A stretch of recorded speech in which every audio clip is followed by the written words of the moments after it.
स्वागत है आपका यूपी की बात में और मैं हूं आपके साथ हिना। केंद्र और उत्तर प्रदेश सरकार द्वारा चलाई जा रही जन कल्याणकारी योजनाओं को धरातल पर किस तरह से लागू की जा रही है, इस बात की हकीकत समझने यूपी की बात की टीम बांदा पहुंची, जहां हमारी टीम ने जिले के अपर जिला मजिस्ट्रेट राजेश कुमार से योजनाओं के संबंध में खास बातचीत की।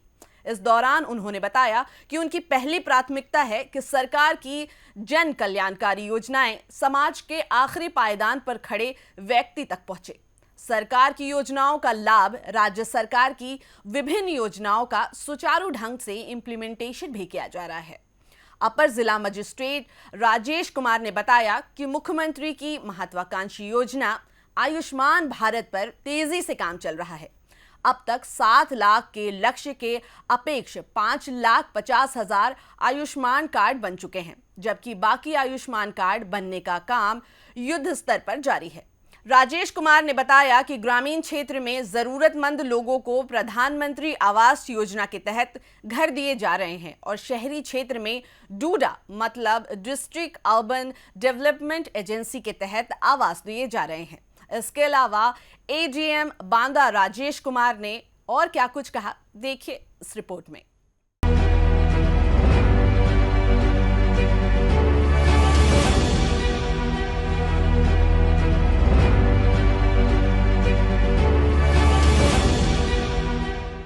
यूपी की बात की टीम इस समय बांदा पहुंची है खास बातचीत करने के लिए। बांदा के एडीएम राजेश कुमार जुड़ गए। सर, आपसे जानना चाहेंगे, केंद्र सरकार की, राज्य सरकार की तमाम योजनाएं चल रही हैं, उनका क्रियान्वयन बांदा जनपद में आप लोग कैसे कर रहे हैं? अभी आपने ये पूछा था आयुष्मान कार्ड जो बन रहा है उसमें बांदा की क्या स्थिति है।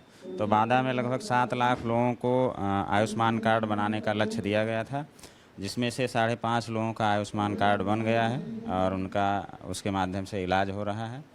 इसी तरह जिन लोगों के आयुष्मान कार्ड नहीं बने हैं लेकिन जिन्हें कोई गंभीर बीमारी है और आर्थिक स्थिति सही नहीं है, ऐसे जो भी लोग आते हैं उनको माननीय मुख्यमंत्री विवेकाधीन कोष से हम लोग सहायता देने के लिए पत्र भेजते हैं और अधिकांश लोगों को सहायता मिल रही है। कई अस्पताल वाले ऐसे होते हैं मनमानी करते हैं, आयुष्मान कार्ड नहीं मानते हैं, उनके लिए किस तरीके से आप कार्रवाई करेंगे और कैसे आएंगे? बांदा में ऐसी अभी कोई संज्ञान में नहीं आया कि कोई आयुष्मान कार्ड धारक है और उसका इलाज ना हो रहा है। अगर ऐसी चीज़ें आएंगी तो नियमानुसार जो भी कार्रवाई होती है वो की जाएगी। बजट में कौन सी योजनाएं हैं जो नहीं आई हैं, इनको और किस तरीके से प्रचार चल रहा है, जनता में खड़े आखिरी पायदान तक के व्यक्ति तक पहुँचे, इसके लिए आप लोग कैसे मतलब रूपरेखा तैयार करते हैं? अभी जो आपने कहा कि जो गरीब हैं उनकी कैसे मदद की जा रही है, तो मैं आपको बताऊं जो सबसे महत्वपूर्ण है रोटी, कपड़ा और मकान, उसके लिए माननीय मुख्यमंत्री आवास और प्रधानमंत्री आवास शहरी ग्रामीण क्षेत्रों में और शहरी क्षेत्रों में हमारे पीओ डूडा के माध्यम से आवास दिए जा रहे हैं। तो जो गरीब हैं उनको चिन्हित करके और उनको आवास उपलब्ध कराया जाता है। इसी तरह पात्र गृहस्थी में ग्रामीण क्षेत्र में लगभग 75% लोग और शहरी क्षेत्र में लगभग 65 से 70% लोगों के कार्ड बने हुए हैं, पात्र गृहस्थी हैं, जिन्हें हर महीने जो है निःशुल्क राशन उपलब्ध कराया जा रहा है। सर, ऐसा देखा गया कि सड़क पे दुर्घटना हो जाती है, मुख्यमंत्री का भी ये आदेश है कि जो आवारा गौवंश है उनको गौशालाओं तक पहुँचाया जाए। कितना काम चल रहा है बांदा में? बांदा में कुल 315 अस्थायी गौशालाएं हैं, जिसमें 62,000 के आसपास गौवंश संरक्षित हैं। अभी यहाँ एक प्रथा होती है कि लोग गेहूं काटने के बाद अपने जानवरों को छोड़ देते हैं। तो बरसात के दिनों में हमारे यहाँ बाहर जानवर ज़्यादा रहते हैं, तो अभियान चला के अधिकांश जानवरों को अंदर गौशालाओं में पहुँचा दिया गया है। कुछ अभी चुटफुट शहरी क्षेत्रों में दिखाई दे रहे हैं, उनका भी हम लोग अभियान चला के उनको कर रहे हैं। तो 1 सप्ताह या 15 दिन में हमारे अधिकांश गौवंश जो हैं वो गौशाला में संरक्षित कर लिए जाएंगे। ऐसा देखा जाता है कि गौवंश काफ़ी कमज़ोर हो जाते हैं, भूख से तड़प के मर भी जाते हैं, तो आपके यहाँ ऐसी क्या व्यवस्था है, कितना क्या उनको मतलब एक बार हम लोगों ने हर गौशाला के लिए नेपियर घास लगवाया था पिछले साल। तो हमारी कई गौशालाओं में नेपियर घास लगी है। इसके अलावा हमारे यहाँ ये निर्देश दिए गए थे कि जितनी भी चरागाह की ज़मीन है वो गौशालाओं से संबद्ध कर दी जाए। तो वो गौशालाओं से संबंधीकरण हो गया है चरागाह का, और उसको ग्राम पंचायत को उपलब्ध कराया गया है कि उसमें चारे उगाएं, जिससे गौवंश का हेल्थ जो है वो अच्छा हो सके, वैसे हरा चारा मिल सके। मुख्यमंत्री की महत्वाकांक्षी योजना है जनता दर्शन, स्वयं भी वो सुनवाई करते हैं। अधिकारी को निर्देश दिए कि 10 से 12 दफ्तर में बैठे सुनवाई करें। आपके जनता दर्शन पे कितना काम हो रहा है, कितने फरियादी आते हैं, किस तरीके से उनकी समस्याओं का आप लोग निराकरण करते हैं? हमारे यहाँ देखिए 10 से 12 सभी अधिकारी अपने अपने चैम्बर में जनसुनवाई के लिए बैठते हैं। सभी एसडीएम, सभी बीडीओ साहब, सीडीओ साहब, डीएम साहब स्वयं पर डे 10 से 12 बजे तक बैठते हैं। अभी आपने देखा भी, जो भी लोग आते हैं जिनकी समस्या निस्तारित करने लायक होती है नियमानुसार, उसको आपने देखा होगा डीएम साहब ने फ़ोन करके एसडीएम को बताया, एसडीएम नरेनी को, कि ये समस्या एक बार और महिला आई थी, इसका सही कराएं।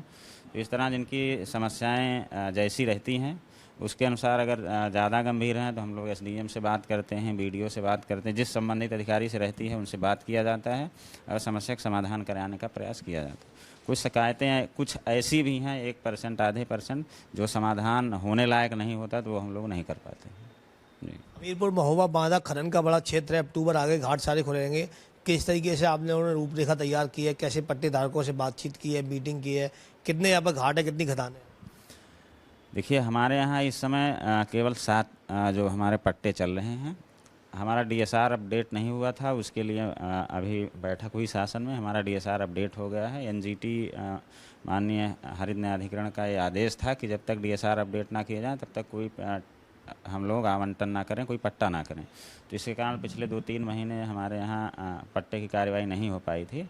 अब हम लोग टेंडर निकाल रहे हैं और पट्टे आवंटन कर रहे हैं। और हमारे 2 जगहों पे चेक गेट लगे हुए हैं और सभी एसडीएम और सीओ की ड्यूटी लगाई गई है। ड्यूटी हमेशा लगी रहती है। हर अधिकारी को 60 गाड़ी के अवैध जो चलती हैं या बिना एनआर चलती हैं, ओवरलोड 60 गाड़ियों का चालान करने का लक्ष्य सभी एसडीएम सीओ को दिया गया है। तो उसके अनुसार हम लोग प्रभावी कार्रवाई कर रहे हैं और अब तक करते रहें, इस बार भी अच्छा करेंगे। सर आपके खंड हैं और ये कैसे सुनिश्चित करेंगे कि यहाँ पर अवैध खनन परिवहन ना हो, इस पर कैसे कार्रवाई होगी? अवैध खनन परिवहन की जहाँ भी शिकायत आती है उनके खिलाफ तत्काल और कठोर कार्रवाई की जाती है और सभी पट्टेधारकों की बैठक भी की जाती है कि वो इस तरह से खनन करें कि जो माननीय न्यायालय है या जो हमारी नियमावली है उसके अनुसार हो, उसका उल्लंघन ना हो। तो जहाँ भी ऐसी शिकायतें आती हैं उनके खिलाफ कठोर कार्रवाई की जाती है। खास बातचीत करने के लिए एडीएम बांदा राजेश कुमार जी थे, यूपी के से खास बातचीत की है और विभिन्न मुद्दों पर अपनी प्रतिक्रिया भी दी है। यूपी की बात के लिए बांदा से सनत तिवारी।